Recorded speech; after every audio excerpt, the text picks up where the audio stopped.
In the borderlands of the 17th century Scandinavian peninsula, the Snapphane emerged not as a unified army, but as a desperate symptom of imperial collision.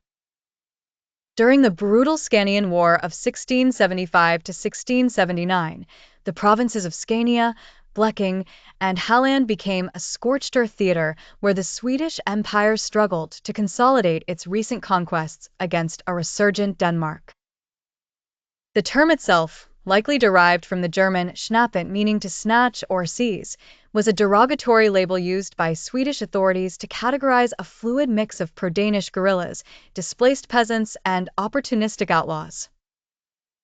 These irregular fighters were fueled by deep-seated loyalty to the Danish crown and a fierce resentment toward the aggressive Swedification policies, high taxes, forced conscription, and the quartering of troops that followed the 1658 Treaty of Roskilde.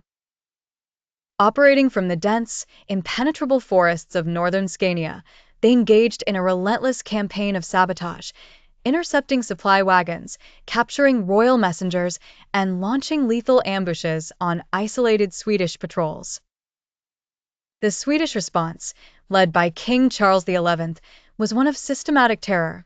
Any village suspected of aiding the rebels faced collective punishment, and captured Snapphane were often executed via impalement or the breaking wheel to serve as a gruesome deterrent.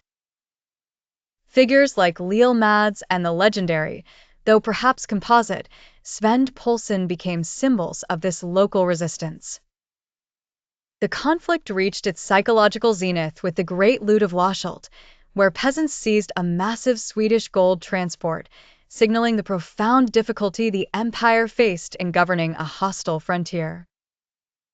Ultimately, the Snapphane movement collapsed as the war ended and Sweden's grip tightened.